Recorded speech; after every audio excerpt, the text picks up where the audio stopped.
Peter Credlin, live on Sky News Australia. Good evening and welcome to the show. I'm Caleb Bond with you this week. Well, here's what's coming up on the program.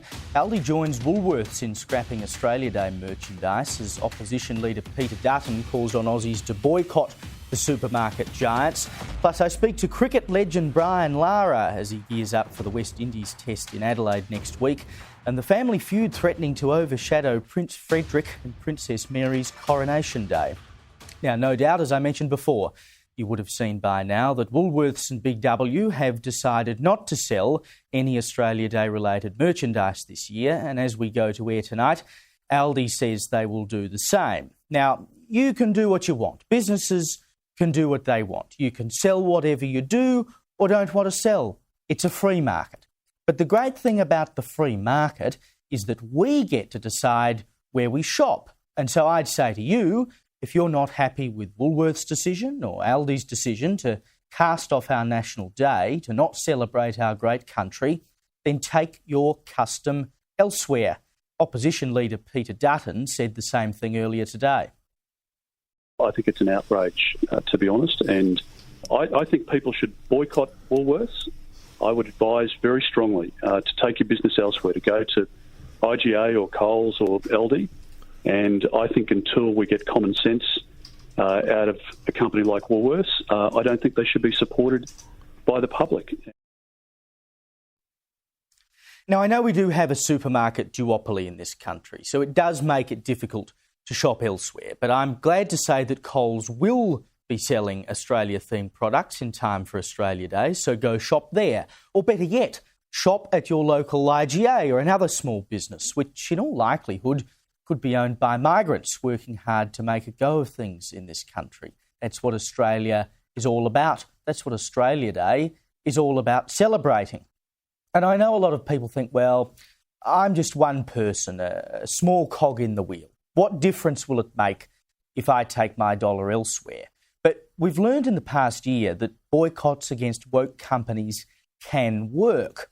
Remember when American beer brand Bud Light decided to use transgender TikToker Dylan Mulvaney to promote its product? Hi. Impressive carrying skills, right? I got some Bud Lights for us. So, I kept hearing about this thing called March Madness, and I thought we were all just having a hectic month, but it turns out it has something to do with sports. And I'm not sure exactly which sport, but either way, it's a cause to celebrate. This month, I celebrated my Day 365 of womanhood, and Bud Light sent me possibly the best gift ever, a can with my face on it.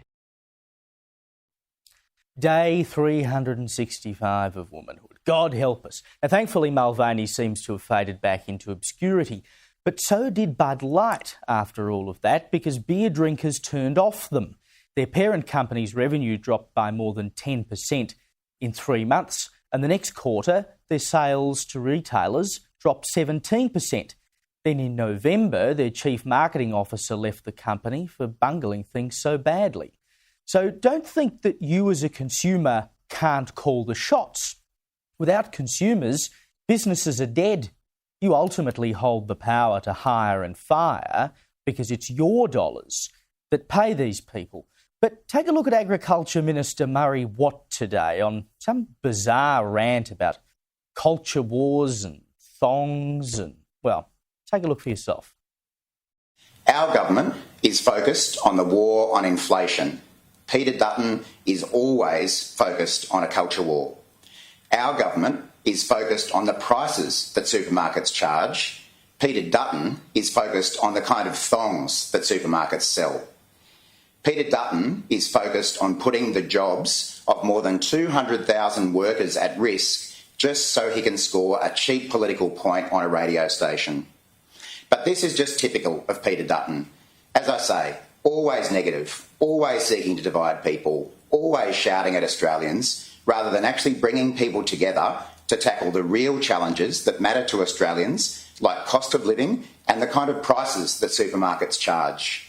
You can see from the actions our government announced yesterday, that's our focus when it comes to supermarkets. The prices that people are paying, the cost of living pressures that Australians are fixing, We're not focused on the kind of thongs that supermarkets sell, the kind of T-shirts the supermarkets sell. We'll leave that kind of negativity and division to Peter Dutton while we get on with the things that really matter to Australians. Yawn. Seriously. And by the way, one of our viewers, Justin Thomas, sent me this photo today of Chinese New Year merchandise on sale at the Southport Woolies on the Gold Coast. Some countries' celebrations are worth making a buck out of, just not ours, apparently. Now, according to Woolworths, they're not stocking anything because, quote, there has been a gradual decline in demand for Australia Day merchandise from our stores over recent years. At the same time, there's been broader discussion about 26 January and what it means to different parts of the community. I don't buy that for a minute. I mean, there are some people who don't support Australia Day, sure, but the majority do. Roy Morgan polling last year found 64% of people supported January 26 being Australia Day, which was virtually unchanged from the results the year before. So this decline Woolworths points to is nonsense. The decline, if it happened at all, happened years ago, but Woolies chooses not to stock items now and has to make a point about a broader discussion about the date.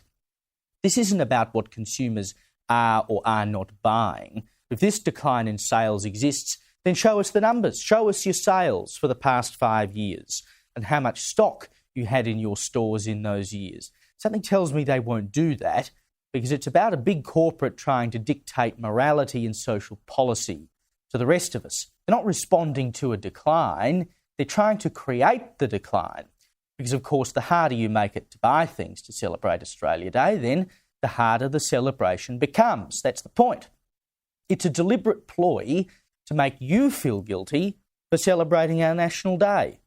People see big companies and journalists and the media peddling all this stuff about how Australia Day's on the nose, and they start scratching their heads and thinking, heck, am I out of touch here? Am I the odd one out in wanting to celebrate my country? Well, you're not. All the polling shows that you're not. You're in the majority. But all the people who've taken control of the message in the public discourse are trying to convince you otherwise. It was the same with The Voice. Pretty much every big company from Cape York to Wilson's Promontory backed The Voice and gave the campaign millions and millions of dollars. And if you watched all of that, you might have thought you were some kind of leper or in the minority for wanting to vote no. But of course, we know what the result of that was. It wasn't the public that was out of touch. It was the big companies. They tried to tell us what to do. We told them to stick it. And that's exactly what needs to happen to Woolworths and Aldi. We are not the outliers here. You are. We're not going to take this self-loathing rubbish from you. And fancy a big supermarket, like Woolworths in particular, trying to lecture us about morality. They turned a record profit last year, $1.6 billion. And meanwhile, farmers are getting paid less while you pay more. And if you want to do something good for the country, use some of those massive profits to pay farmers a bit more, instead of telling us what public holidays we should celebrate.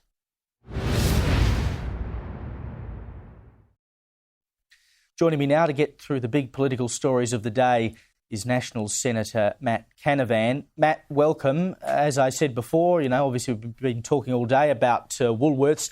Now you've got Aldi has joined in the caper of casting Australia Day aside. Well, it's just shocking, isn't it, that our big corporates don't seem to have got the message, especially from their involvement in the Voice referendum last year, that most Australians just don't want our supermarkets, our major corporate entities to play politics. They just want to provide good services. And, we have seen a massive increase in retail prices, and I think most of that's actually at the feet of the government and their energy policies and industrial relation policies. That's why inflation's been high. But we don't need our corporates out there trying to lecture us. And this ridiculous weak excuse somehow that the demand for these products is low is just laughable. Look at the other things they stock in the Woolies shelves. I mean, I don't think tofu demand is flying off the shelves. I don't think veggie burgers demand is going through the roof. But they still stock them, don't they? They're not taking them off the shelves. I think they're hitting Australia Day. We all know why they're hitting Australia Day products, because they just don't seem to like this country. And I agree completely with Peter Dutton. If they don't like you, if they don't like Australia, shop somewhere else. Go down to your local IGA. Shop there. I know they've always got their good local community small businesses there. Shop there and back your country, back your community, and say no to the big corporates. 100%. Look, you know, the left have been very good at boycotts for a long time. They're very quick to run them. And often they achieve things. If nothing else, it gives a scare. And that is what is needed. Your dollar does matter. Only spend your dollar with businesses that you think deserve it. Spending dollars, speaking of, there's trouble at Queensland's Paradise Dam near Bundaberg. The state-owned operator is abandoning it now and starting over because the construction defects are apparently beyond repair. Now, this thing opened in 2006. By 2019, it was found to be riddled with problems. There was 4 years of work and $1.2 billion in repairs still not fixed. What on earth is going on? Look, it's very, very sad. I think we've got to keep in mind here the impact on the farmers in this region. They've had their water use cut, which effectively means their income is cut because they can produce less than they were promised and they were planned to do, that they'd made investments on the back of. And there was some light at the end of the tunnel here when both the Liberal National Party, when we were in government, and then Labor Party, as an election promised to rebuild this dam, and that gave some hope. And now that hope's been dashed once again. Look, I don't know exactly the issues here or the new issues that have arisen, apparently, with the existing much reduced capacity dam. I just hope it can be fixed and fixed as soon as possible. So, look, it seems positive that the governments are continuing on with a solution here to build a new dam. It's a shame that couldn't have been settled on earlier rather than later, but I do think we've just got to focus on the future now for those farmers and get something in place as soon as possible. It does raise the point, though, in the question, if we can build a dam there at Bundaberg for the cost of more than $1 billion, why aren't we building the Connors Rivers Dam in North Queensland? Why aren't we building the Dungowan Dam in northern New South Wales?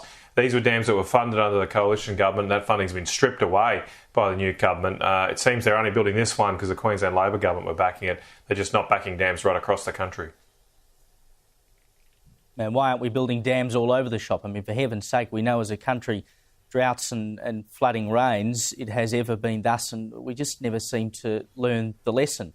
Now you've got the United States. They've become the world's biggest exporter of natural gas. Shipments in 2023 overtook Australia and Qatar. I mean, we just cannot get any projects off the ground here to extract gas in Australia because governments won't allow it. We have the resources. We're going to need it for ourselves as much as the rest of the world needs it. Now we let the US take over. Well, look, I'm really glad you're covering this story because it's something that our media has almost been completely silent about in the past sort of 6 months or so, and that's the amazing resurgence in investment in oil and gas around the world, except for in Australia. In the US, in the Middle East, there is massive expansion of their oil and gas sector. This data confirms that the US overtaking us. So just a few years ago, the US only exported about a quarter of the gas that we export currently, and now they're overtaking us. It's an amazing surge. The other day, the US just set a record for them of 20 million barrels of oil a day produced. Well over their domestic demand, and gas is simply a byproduct from their oil industry, and that's what's surging this gas supply. But little old Australia, we've got the gas resources, we've got the gas reserves, but we're not a country that's open for investment now under this Labor Green government. We've got projects held up in court, we've got a resources minister asleep at the wheel, not trying to push these projects through, and there's no welcoming mat here. Investors, Japanese investors, others, don't feel welcome in this country to invest in our nation. That's why they're going elsewhere, to the US, to the Middle East. And all this rubbish about net zero, the other countries are ignoring that. Where little old Australia is trying to change the temperature of the globe on our own, and that just means we're getting less investment, less jobs, and eventually we're going to end up poorer because we'll have lower exports to fund all our public services. And we'll pay more for power because we don't have... they keep talking about transition energy. Well, almost everyone in the energy sector now accepts that gas needs to be part of that solution and we simply aren't producing it. We're not exporting it. We're not producing it for ourselves. We keep shooting ourselves in the foot. Matt Canavan, thank you so much for your time. After the break, tensions escalate in the Red Sea as the Houthis unleash their biggest barrage yet. Michael Shoebridge joins me to discuss that next. Plus, Labor puts its Republic referendum plans on ice. The Australian Republic movement will respond next. Well, the United States and British navies have been forced to shoot down the largest ever barrage of drones and missiles by Houthi rebels in the Red Sea. Joining me to discuss this is Strategic Analysis Australia Director Michael Shoebridge. Michael, welcome. The US military has labelled Yemen's Houthi rebel attack, and of course they are backed by Iran, as complex. Take us through exactly what happened here. Well, Caleb, I think they're right, because it looks like the Houthis have used a combination of weapons. So they've used armed drones, which are very cheap and you can have lots of them. They launched just under 20 of those. Then they launched also a couple of cruise missiles, obviously, a faster, more deadly weapon.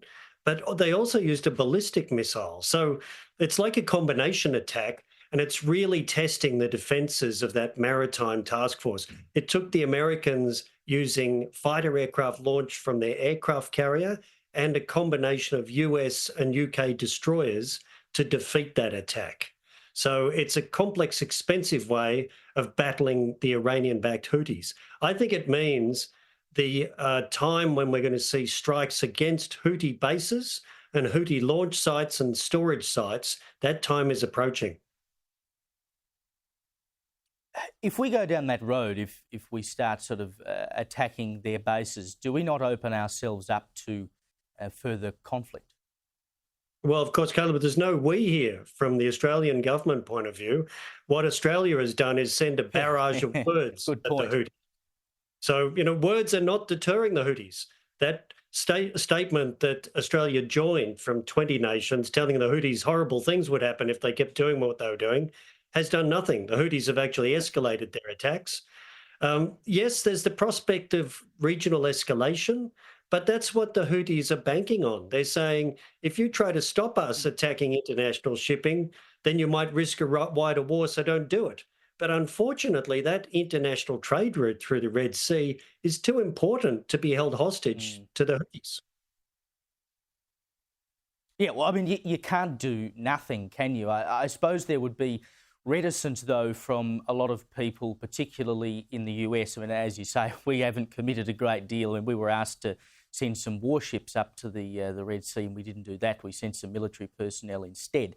But I would have thought there'd be a lot of reticence from a lot of people to get involved militarily in any kind of conflict in the Middle East again, given the happenings of the last 20-odd years. Well, Caleb, there's that thing about war, the enemy gets a vote. And the Houthis are voting by upping the complexity and number of missiles, drones, and attacks that they're making on international shipping. Now, clearly, this is getting worse for international shipping through that critical route, not better. So when you keep doing the same thing and it's not solving the problem, you've got to do something different. The only thing that would make the Houthis pay attention is if they start losing personnel and material on land. So that is the next step I see happening. And it's making less and less sense for Australia not to be part of this international presence because we've got the foreign minister about to tour the Middle East and say how important it is to Australian interests. Well, that's right. So she's just about to go over there to the Middle East next week. She'll go to Israel and a number of other nations. Look, I get the feeling that Wong never really wanted to go to Israel in the first place, but she was kind of strong-armed into having to do so. It's come a lot later than most other world and Western leaders who've gone to visit Israel. What can she actually achieve on this trip? Well, Caleb, it looks like a lot of hand-waving. It's almost like she's outside the shop banging on the window when she's talking to Arab states and Israel about this. We've had the Deputy Prime Minister say that the region is not a priority for Australia, that we're focusing back here in the Indo-Pacific. And now the Foreign Minister's meant to turn up and be taken seriously. I just don't see how that makes sense. I think the government is incoherent on its priorities. So the first thing she has to do, I think, is not lecture the Israelis in the middle of a war. Second thing she has to do is acknowledge that there can be no future that involves Hamas as any ruling entity in Gaza or the West Bank. And maybe she needs to recognise the larger strategic context. Hezbollah, Hamas and the Houthis have a common link, and that link is Iran, which is arming them and equipping them with these drones and missiles. Iran is the strategic driver of insecurity in the Middle East. The last thing I'd say is she's only 3 hours away from Kiev. Why doesn't she visit the other second war zone and see for herself what a difference Australian military supplies can make to the Ukrainians? And of course, she should visit one of the kibbutzes, barbaric murders of Hamas. Yeah. Good luck with that is all I can say. I think she's made her mind up. And of course, she goes there as a foreign minister who's more or less advocated for a ceasefire. I'm sure that'll go down well. Michael Shoebridge, thank you for your time. Well, the Labor government has more or less put the idea of a republic in the bin after the loss of the Voice referendum. I mean, can you imagine having another failed referendum and hundreds of millions of dollars down the drain for something that would effectively make very little difference to anyone's life? But of course, Republicans are upset at this. Joining me now is the chair of the Australian Republican Movement, Craig Foster. Craig, I'm going to take a pretty good guess that you are upset that the government has put this on the sidelines. But seriously, though, what chance of success do you think a republic would have right now in light of the Voice referendum? Yeah, thanks, Caleb. Great to join you. Happy New Year. And firstly, I'm just delighted to be talking about it so early in the year. Of course, as Aussies know, we've got Charles coming out later in the year, around October. So, we've got 10 months to talk about it, and we're really pleased that we got underway so quickly and that Australians are having an opportunity to consider it. Actually, what Anthony Albanese, the Prime Minister, said in the last few days, I think from our perspective is in some ways very positive, because if we look at what happened in the last referendum with the Voice last year, there was a real feeling among many Australians anyway that it was pushed too much from the political sphere and from the political class. And, there was this whole kind of narrative, Caleb, that, came out of Canberra and all of those things, rightly or wrongly. Ultimately, this type of issue, and particularly the future of constitutional arrangements of our head of state, have to be a grassroots movement and come out of the people. So that's ultimately going to be the arbiter as to, when we build a consensus with enough Australians to say, this is the move we want to make. And we think that conversation will really get underway this year in light of the visit of Australia's King. But how do you ever come up with a consensus? I mean, we saw this in 1999. There was one model put up that obviously didn't have the support of the public, even though at the time there was broad support for the idea of a republic. It's much the same problem the Voice ran into. There's 100 different models you could have.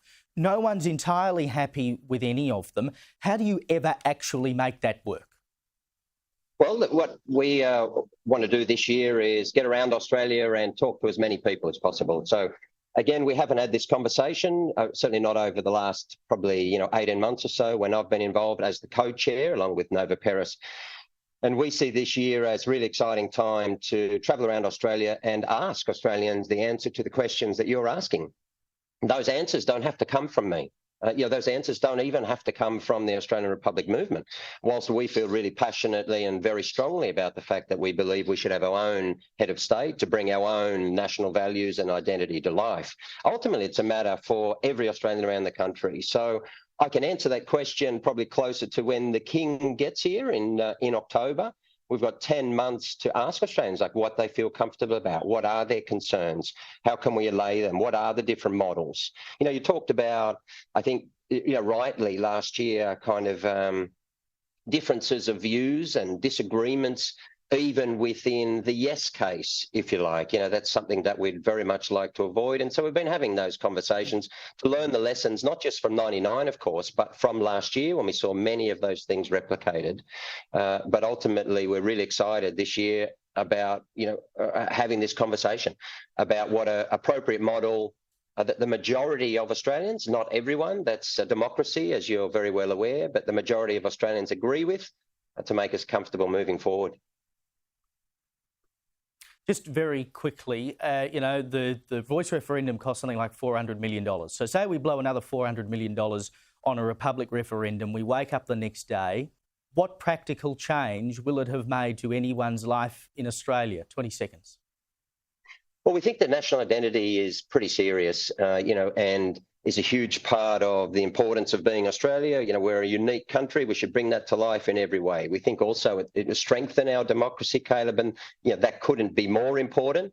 We also think that we should have our own representative, an Aussie, if you like, spruiking Australia around the world. You saw Charles, of course, his first act as, after his coronation as a king of the UK, British king, was to go to France to, spruik UK trade and so on, and cross-border, mobility and the like. So, we'd like someone on the international stage who can do that for us, who can push our economy forward as well. But ultimately, it's about just all of us stepping forward and saying, you know what, we reckon other Aussies are worthy. We reckon one of us should represent all of us, one of you, I'm talking to your viewers, and nothing less to us should be acceptable for the future of Australia. I still think it's a hell of a lot of money to spend to make what is, in essence, a very small change that doesn't change my life or anyone else's, unless, of course, you get to become the president or whatever we want to call you. But we'll have that discussion another time. Craig Foster, we certainly will. For your time, mate. Thanks. After the break, can you tell the difference between fake AI-generated news and the real deal, plus why the Oscars are being accused of anti-Semitism? That and more with tonight's panel up next. Well, Aldi is the latest supermarket giant to axe Australia Day merchandise from its stores, joining Woolworths on the Australia Day hating bandwagon. Let's bring in tonight's panel to discuss this. Joining me now is media writer at The Australian, Sophie Ellsworth, and PR Council Managing Director, Christy McSweeney. Sophie, I know you talked to Andrew Bolt about this last night when the story was breaking with Woolworths. Now, just as we've gone to air tonight, we have Aldi joining in. I mean, I know Coles has said they're not going to do it, but it really does feel like these woke corporates are trying to tell us how to live our lives, but we know when it came to the voice, it didn't work. Well, that's right, Caleb, and you pointed that out in your editorial tonight. Look, Woolworths should have really listened to their shoppers, because there was a backlash when they were running those pro-voice messages across their, loudspeakers in their Woolworths and Big W stores, should I say. That was problematic for them. Now, the thing here, though, Woolworths are not stocking these items. So Coles are saying they will stock some items.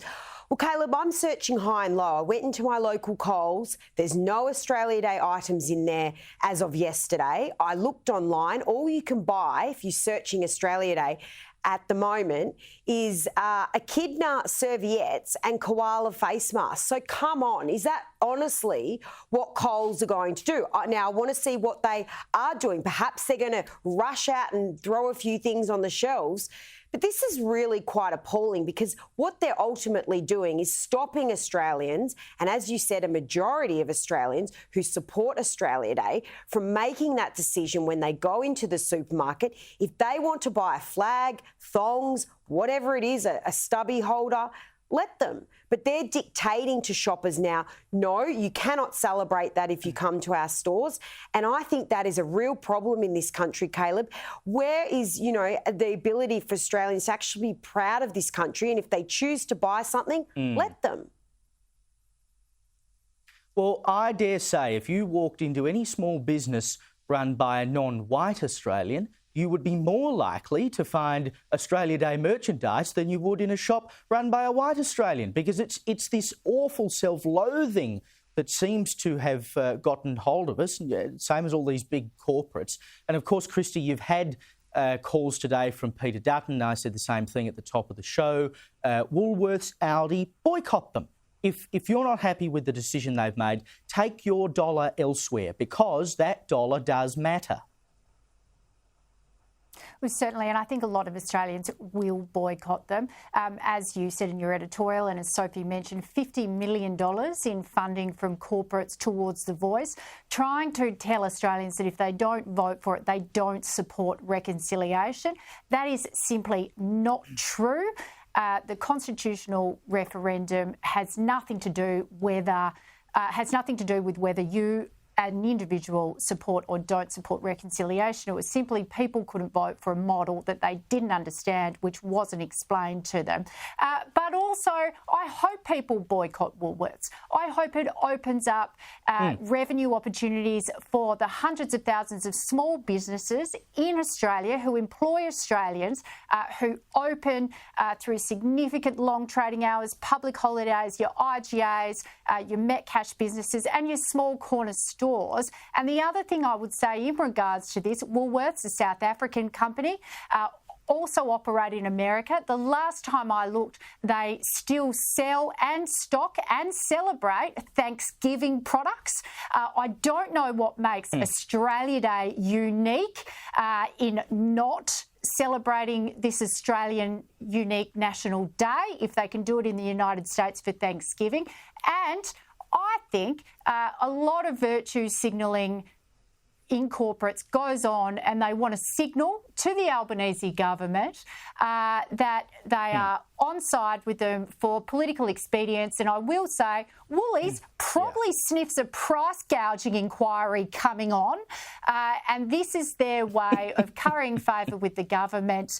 But brand damage and customer reputation damage lasts a lot longer than governments in these very short 3-year political cycles that we have. And it's going to take Woolworths a lot longer to get over this than it will take them to get through an inquiry. Yeah, and I mean, that's what I said about those donations during the Voice campaign. They weren't donations to the Voice, they were effectively donations to the Albanese government, just saying, you know, it's okay, we're on side, particularly mining and resources sector. I mean, come on. It was so obvious, wasn't it? Now, in a bid to fight the rise of artificial intelligence-generated deep fakes, so these are, you know, videos and whatever of people who aren't actually the people they're purported to be, but, it could be anyone, it could be an actor, it could be me, for heaven's sake, and it looks real, like I've said it, but it's not. The Fox Corporation in the US has launched a new tool that helps verify the authenticity of news content. Sophie, I mean, this is only going to get worse. This stuff is all over the shop now. Some of it is extremely convincing. We're going to need this technology not only in the US, but with Australian media and UK media and pretty much everywhere soon, aren't we? Oh, absolutely, Caleb. And look, great move by Fox there. This is a giant can of worms, AI. It's very problematic for so many industries, particularly the media industry. The illegal use of content, copyright issues. And we've just seen that case with New York Times suing Microsoft and OpenAI for the ChatGPT tool, claiming that they're using New York Times articles. The claim is without, payment and so forth. This is very, very serious stuff. This could cost a lot of jobs, not just in the media, Caleb, across so many industries worldwide. So this is the beginning of what is going to be a long fight with companies versus AI, because they're effectively going to put people out of jobs. And look, I've got friends who are telling me in their professional workplaces they are using AI to basically fast-track their work. This is frightening stuff. This will cost jobs. And I think watch this space, because we're going to see more of this in the coming years, Caleb. I might get AI to write me an editorial or something tomorrow night and see how much crap it can come up with, or whether it sounds like me. I wonder whether it could do that or not. Now, this pill testing's sort of back on the agenda, Christy. You had a spate of overdoses at a rave in Melbourne on the weekend. But now there's calls for the Victorian state government to introduce a real-time emergency drug alert system. So presumably, if there is a spate of overdoses, I don't know, they just sort of put the information out straight away to say, oh, there's a bad batch of ecstasy or whatever it might be out there. All these things, surely ultimately it comes down to personal responsibility. If you're going to take illicit drugs, you accept that something might go wrong. Why is it everyone else's job to make sure that you can take illicit drugs and nothing goes wrong? Look, the message that is not getting out there is that all illegal importation into Australia of illicit substances, and that includes drugs and narcotics, that includes illegal tobacco, that includes the illicit vapes that are on the streets that teenagers are currently getting addicted to. It is all about supporting organised crime. And if you legitimise illegal, illicit product, you are legitimising illegal, illicit, organised crime. Now, you'll never hear me say this ever again, Caleb and Sophie, but the only political party that has any consistency on harm minimisation across the board is the Australian Greens, who are saying, well, we're a harm reduction party, we want pill testing, we want legalisation of marijuana, but we also want the federal government to ban these illegal vapes and have a regulated product for people to buy that are tested by the health authorities. That's a consistent message. There are factions within the Labor Party that are all at sea on harm minimisation across the board on all of these illicit organised crime coming into Australia, these organised crime products coming into Australia. The National Party has a good position on legalising harm reduction, legalising vaping. But the Liberal Party and the Labor Party, you want to support harm minimisation in one corner and not in another, just because people are reacting to try and find a solution to, as you say, personal responsibility. We know they're bad for you, but they support bikie gangs. They support organised crime. They support putting legitimate people out of business. Of course. What a surprise. Blonde bombshells, Sophie Ellsworth, Christy McSweeney, thank you so much for your time. Well, my next guest really needs no introduction, but I'll give him one anyway. He's one of the greatest batsmen of all time. He holds the records for the highest individual score in first-class cricket and the highest test score of all time. He's also one of the coolest guys to have ever played the game. It is, of course, the one and only former West Indian captain Brian Lara, who's in Australia to join Fox Cricket's coverage of the West Indies tour, starting with the Adelaide Test, where I'll be from next Wednesday. Mr. Lara, a pleasure to have you on Sky News. Thank you for having me. I'm looking forward to those two test matches and, hopefully we can spring a surprise, the West Indies, that is.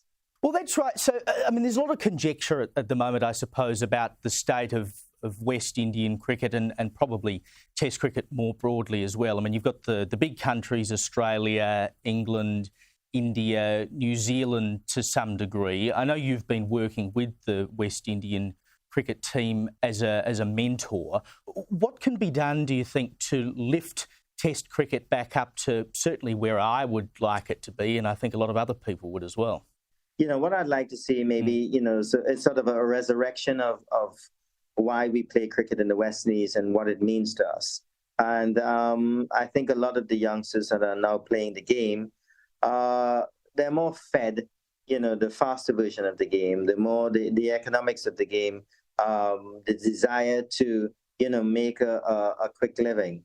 And I think it could only be sort of rejuvenated by the owners of the game, the forefathers of the game, the ones that are, been there before and have experienced the legacy of West Indies cricket more than the young ones. And I feel that getting that sort of passion back into the young cricketers, it's very, very vital. You think about any 20, 21-year-old West Indian cricketer at the moment, his father is most likely to be in his 40s or his 50s, and he would understand the importance of West Indies cricket. And we just maybe need to drum it into, the youngsters' head, the teenagers' head a little bit more, and let's see where we get from there. But we do have that dilemma where a lot of our best cricketers are looking for, the ways and means of maximizing their earning potentials, and you can't get them wrong for that. Dave Warner, of course, played his last Test match in Sydney last week, and I suppose he was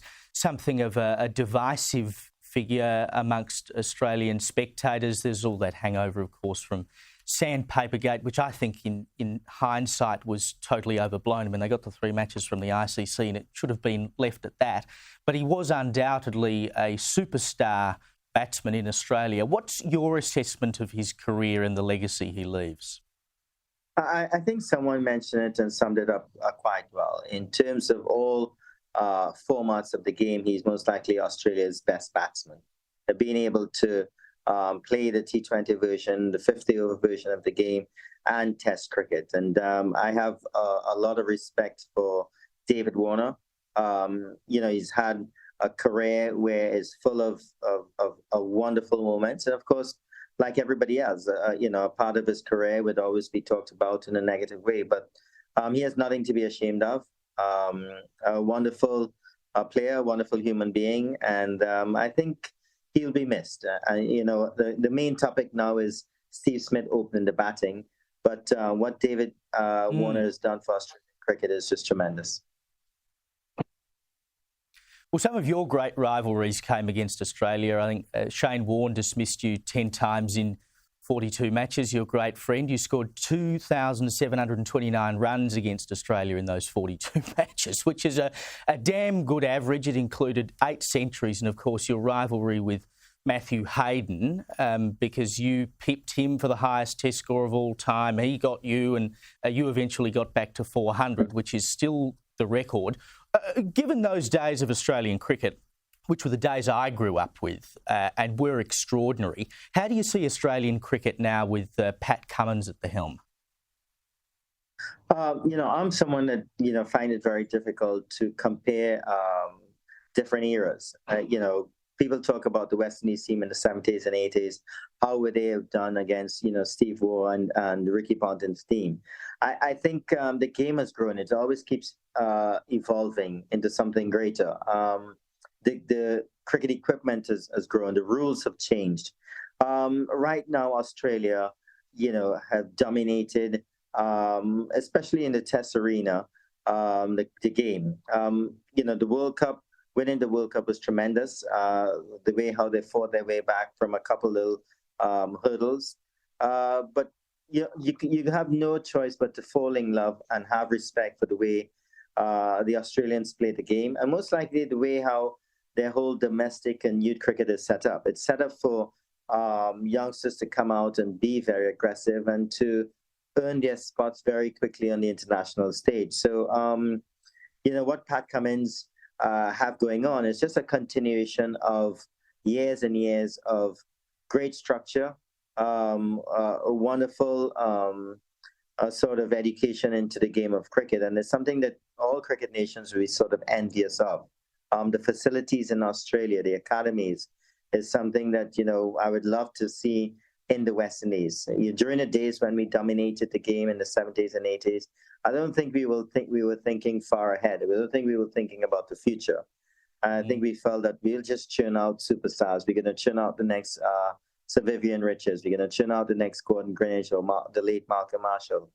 And as you see today, cricket, yes, a lot has to do with the natural ability of players, but players understanding technology, players understanding how to play the game, players being mentally strong, has a far greater impact on the game than it did 30, 40 years ago. Such a pleasure to have Brian Lara. And don't forget, every ball of the Australia versus West Indies Test Series is live and ad break free to stream on KO and watch on Foxtel, and you can catch all of Brian Lara's commentary over there. Well, after the break, the family feud threatening to overshadow Prince Frederick and Prince Mary's coronation, plus drama over Prince Andrew's royal residence amid new claims about his ties to Jeffrey Epstein. That's up next. Well, we're just days away from history being made when Princess Mary becomes the first Australian-born Queen of a European monarchy when she's crowned as the Queen of Denmark alongside her husband Prince Frederick, following the shock abdication of Queen Margaret. Joining me now is the Mirror's royal editor, Russell Myers. Russell, thank you for your time. This coronation is going to be a bit more of a low-key event compared to King Charles' coronation last year. What do we know about how the day is going to unfold? Well, good evening, Caleb. Well, it will be, I suppose, from the pomp and pageantry and the splendour we had from King Charles's coronation, following on from big events like the late Queen's Platinum Jubilee. it will be certainly more pared down in Denmark. But it won't be without sort of spectacle. There's going to be a huge fireworks display. We don't necessarily have the golden carriages, but I do think there'll be an awful lot of people celebrating in this momentous event. And a momentous event it is, because it came out of the blue. Queen Margrethe decided to step down after 52 years in her New Year's Eve address. And bit of suspect timing, some have said, because of the scandal that has enveloped the royal family and allegations of affair with Crown Prince Frederik. But I think that people will see this as sort of a passing of time, with Queen Margrethe leaving the stage after having a pretty good run at it. Is there any word there'll be sort of an element of Australiana in there somewhere? I don't know, some koalas or something to just sort of, rep the country? Well, listen, I'm sure there will be. I mean, we've seen some details sort of coming out slowly. Jane Stevens, Princess Mary's older sister, will be with her. There is definitely going to be some sort of association with her home nation. Of course, she's been taken into the Danish people's lives. They completely respect the way that she sort of left her home country, came over to Denmark, studied at university, mastered the language very, very easily, and sort of thrown herself into charity work. But Australia is something that Princess Mary, or Queen Mary, will be calling her in a few days, will not leave behind. And it's sort of this dual nationality aspect of her life is something that I definitely think she'll be carrying forward.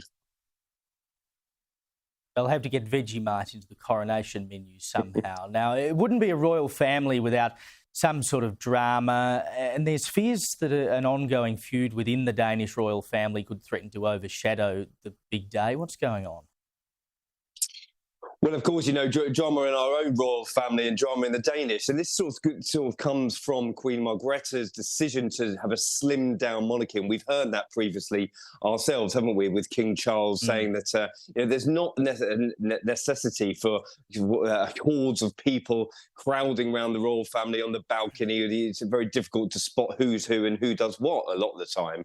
But Queen Margrethe took the decision to strip the titles away from her younger son's children. And she said that this wasn't just for the country, it wasn't just for a money-saving exercise, but it was actually for them, and it would actually be, support them in their lives moving forward and try to give them an opportunity to stand on their own 2 feet. But those grandchildren of hers have decided not to come to the coronation or indeed take part in any of the festivities. And you can see this sort of split dividing the royal family before our very, very eyes. And it'll be interesting to see how it exists when Prince Frederik and Princess Mary take the throne.